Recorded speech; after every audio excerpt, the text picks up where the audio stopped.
Welcome to the Tommy Podcast. Let's do something fun today. Hi, good morning.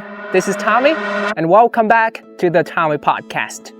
And this is the last episode of 2025, so I wanted to make something special this year. These are 7 questions that I ask myself every single year at the end of the year for 10 years to help me reflect on my previous year, to see how much I have gained, what I have done, what I have learned, and what do I need to do to make the next year the best year of my life. So, are you ready? Let's get started. The first question, what am I most proud of this year? What am I most proud of myself this year? Probably this book, the 5 a.m. message book. It took me a year to complete the 5 a.m. message series. Those are the daily motivational messages that I have at 5 o'clock every day. And I wanted to do something special to mark my 30th birthday. So I decided to release my first book. And it took me like 4 months for the editing and the licensing. And I still remember the feeling when I first held the first 5 copies of this book. I just stood there and I thought, it really paid off. Every chapter, every message of this book carries the experiences, the failures, the lessons, and the growth. And it taught me one powerful thing: discipline and consistency always beat talent. So if you are looking for the first dose of positivity in the morning or a tool to learn English, go and get a copy. The link is in my bio. Question number 2. What was my biggest lesson this year? Wow. My biggest lesson this year? That's a hard question. Let me see.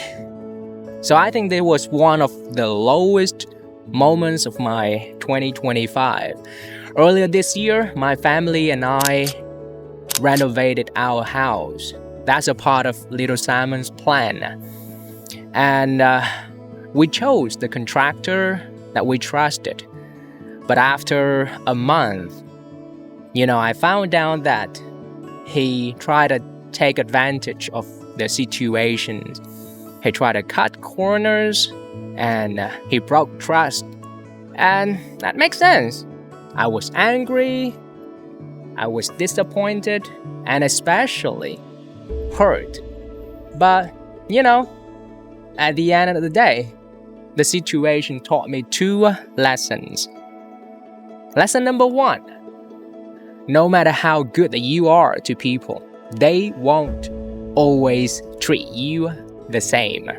So after I found out the situation, I tried to talk to him.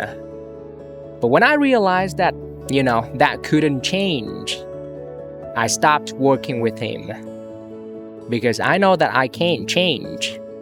So instead, I focused on myself. I chose my peace over drama. And it was great at the end. Lesson number 2. Hard times reveal good people. Thanks to the situation, I realized that a lot of good people around me were willing to lend me a hand, especially a guy from my badminton court. And we connected. He helped me a lot in my current situation. And, I realized that the problems don't come to break you. They come to show you who are really your people. Question number 3. When did you feel most alive this year? When did I feel most alive this year? Probably being a dad. When I got promoted, I still remember it was on October 10th. I welcomed my little girl salmon. And since then, my life started to change. Positively and negatively, I would say. But for me, that's a great learning experience. Being a dad teaches me patience, care, and responsibility. Every day, I'm learning something new. She's almost 3 months old now, but looking back, I still smile and a lot of great experiences that I learned every day. I learned how to talk to her, how to help her burp, how to soothe her to sleep. I mean, basically everything. They say you won't have much time for yourself, but I do think it's a wonderful experience when I learn to rearrange everything. And I'm so thankful for my wife as well. She's my biggest supporter. You know, my 2 little princesses remind me to work hard every day. They are sort of my motivation every day. Question number 4. What are some of the habits that helped me grow in 2025? I would say 3 habits: planning, meditating, and reading. Number 1, planning. It is really game-changing. You know, no matter how busy my day is, I try to plan because I believe that our life is like a suitcase. And if we just throw everything in, we won't be able to fit much. So I try to plan. I spend 10 minutes every day, usually the night before, planning for my next day. And it is a secret to getting a lot of, big goals done this year. And planning helps me focused and organized. Meditating, only 10 minutes a day, but it's really powerful. It calms my mind down. I meditate anywhere I can, even at home or at the beach with the sunrise. And it really, calms my mind and sets a tone for my new day. And reading. Actually, I love reading because it gives me a lot of new knowledge. And I set a goal at the beginning of 2025 to have like 12 books done this year, but I only completed 6. And I would recommend the 3 books. Start with Why, The Power of Habits, and The Magic of Thinking Big. Question number 5. What are some of the habits that quietly held me back in 2025? I would say the first one, procrastination. I've made a separate podcast episode about this topic, but honestly, I can't resist my temptation to procrastinate every time with everything. So, with some of the big projects, I waited to be in the mood to do it, and it wasted a lot of my time. So probably next year, 2026, I have to practice more of taking the first step of, planning more so that I will not wait to be in the mood to be ready. Habit number 2, I would say saying yes.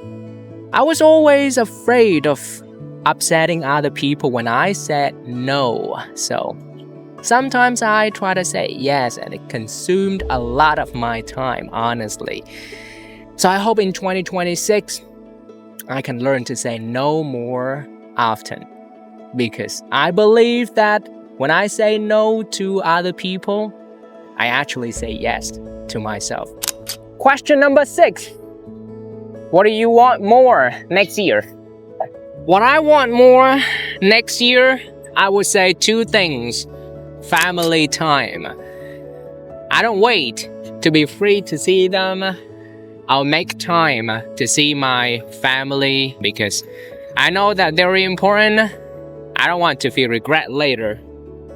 And number 2, I'll focus more on my business, probably a lot of big plans for my business. I'm going to open my offline English center in Da Nang. I miss the feeling of teaching offline, so the people who are in Da Nang, I'll see you very soon. I'm planning to have 2 books released in 2026 and a lot of other big plans for myself. And the last question, what I will continue doing in 2026. I would say I will continue to give because I believe that giving is actually receiving. I'm so happy to see other people happy. Through some of my previous campaigns and projects in 2025, like my daily English speaking challenge, some of the free stuff, the 5 a.m. speaking club, and I can see that a lot of people are getting more confident in their English.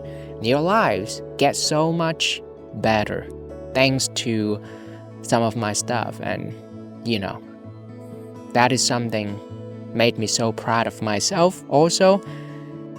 And the second thing that I will continue to do is to be healthy, to keep a positive mindset. And I know that my diet isn't just what I eat, so I will focus more on being healthy in my mind, in my soul. I will meditate more. I will just keep a positive mindset. And the last thing that I will continue doing is to make more friends. 2025 has been tough for me because I've been pretty busy with my family, Little Simon, and my job, my business. So probably in 2026, I will spend more time for people because a lot of people wanted to connect. But, actually I have no time, so I will make time for people. So I hope that you find this episode helpful. I hope that you can sit down every year quietly and answer these 7 questions. And you can support me by hitting the follow button on whatever platform that you are on. Until then, enjoy the rest of your 2025 and let's get ready to make 2026 the best year of your life. Have a wonderful day. Peace.